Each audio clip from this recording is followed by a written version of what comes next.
saya berikan sesaat lagi. Nah, baik anak-anak, jumpa kembali bersama saya. Masih dalam pelajaran Bahasa Indonesia untuk kelas 8 SMP Metodis Lubuk Pakam. Bersama saya Ibu Tuturan Liana Sinaga. Nah, kali ini kita akan melanjutkan materi kita, pembahasan kita masih tentang teks eksplanasi, tetapi dalam struktur dan kaidah teks eksplanasi. Ya. Nah, kita kemarin sudah membahas mengenai mengenal apa itu teks eksplanasi, dan kemudian tahap kedua kita membahas mengenai meringkas isi teks eksplanasi. Nah, kali ini kita akan membahas mengenai struktur dan kaidah teks eksplanasi. Perlu kalian ketahui yang dimaksud dengan struktur adalah susunan atau urutan, dan kaidah adalah dari segi tata bahasanya, penggunaan bahasanya. Ya. Nah, kita bahas satu-satu ya. Nah, semua fenomena yang terjadi di sekitar Anda memiliki hubungan sebab dan akibat dalam setiap proses. Maksudnya bagaimana? Nah, maksudnya seperti ini. Ketika kita membakar sesuatu pasti ada asap.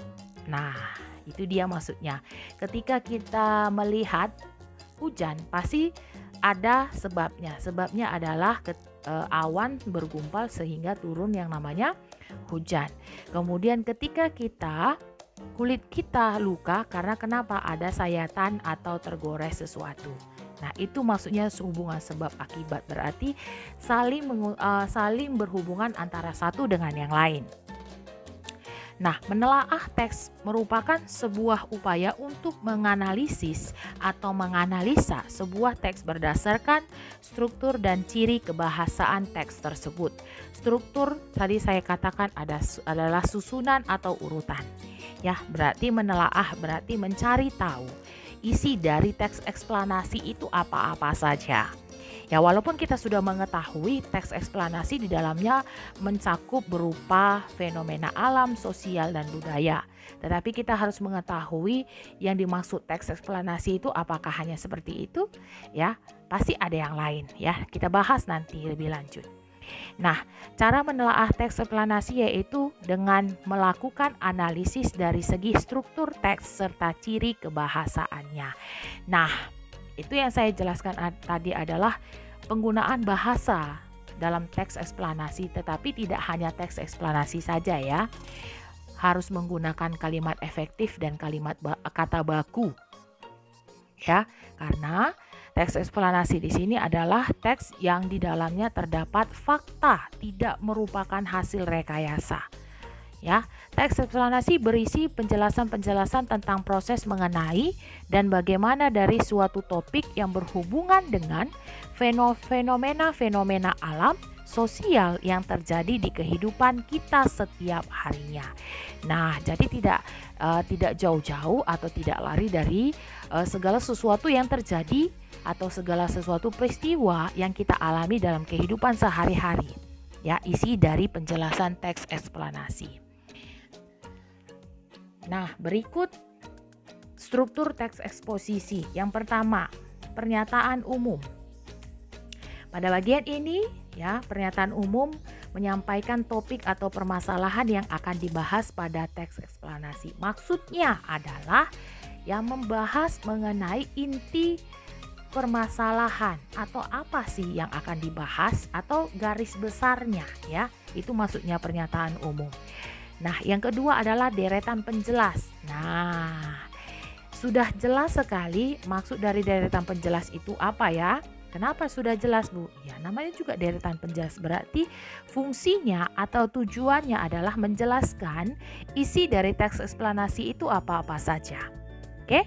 Nah, yang selanjutnya adalah yang ketiga, interpretasi. Pada bagian ini, interpretasi fungsinya adalah untuk menjelaskan ya atau mengandung intisari dari kesimpulan teks eksplanasi tersebut, baik mengenai fenomena alam, sosial, dan budaya, dan lain-lain. Nah, pada bagian ini biasanya dikatakan atau bisa disamakan dengan yang namanya penutup. Ya, bisa disamakan yang namanya penutup. Oke, paham ya? Nah, Selanjutnya, selain merupakan strukturnya, ada dibahas di sini mengenai ya teks eksplanasi berbeda dengan teks yang lainnya. Mengapa? Ya, teks ini memiliki bahasa yang dapat membedakan teks eksplanasi, yaitu ya dari ada tiga poin yang khusus yang bisa menyatakan teks tersebut merupakan teks eksplanasi. Pertama, kata serapan. Kata serapan ini adalah kata yang diserap dari bahasa lain. Ya, kita ketahui bahwa bangsa Indonesia dijajah oleh beberapa negara, sehingga ya penggunaan bahasa kita sering sekali kita serap dari bahasa lain. Contohnya saja dari bahasa Melayu. Ya, bahasa Melayu biasanya ya atau negara Malaysia dengan negara Indonesia, kenapa dikatakan serumpun? Karena selain memiliki budaya, bahasanya hampir sama. Makanya yang namanya kata serapan adalah diadaptasi dari bahasa yang lain. Ya, contohnya adalah aktor. Tulisan aktor itu dalam bahasa Indonesia adalah aktor.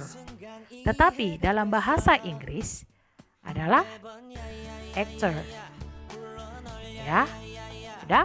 Nah, ini maksudnya. Berarti ini serapan dari bahasa Inggris. Ya. Oke. Nah, yang kedua, selain kata serapan adalah konjungsi. Konjungsi sama dengan apa? Iya, konjungsi sama dengan kata hubung, kata sambung. Ya, ingat, kata hubung tidak selamanya ada di tengah atau mengapit dua kalimat, tetapi bisa saja di depan kalimat atau di awal kalimat. Oke. Ya, seperti yang kita ketahui, kata hubung itu bisa kemudian, oleh sebab itu, oleh karena itu di depan. Kemudian menggunakan kata sambung atau kata hubung dan, tetapi, jika, apabila, dan lain sebagainya. Masih banyak lagi. Nah, yang ketiga adalah hubungan sebab akibat. Nah, ini sudah sangat jelas. Tentunya dengan menggunakan kata tanya mengapa dan kata tanya bagaimana. Nah, dua kata tanya inilah yang bisa menyatakan teks tersebut merupakan teks eksplanasi. Nah, paham sampai di situ? Nah, itulah pembahasan kita mengenai struktur dan kaidah teks eksplanasi. Jika kalian belum paham lagi, silahkan dengarkan secara berulang. Sampai jumpa. Nah, bagaimana kakak-kakak dan abang-abang? Sudah paham mengenai materi kita hari ini?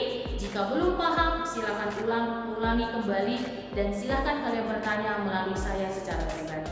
Oke?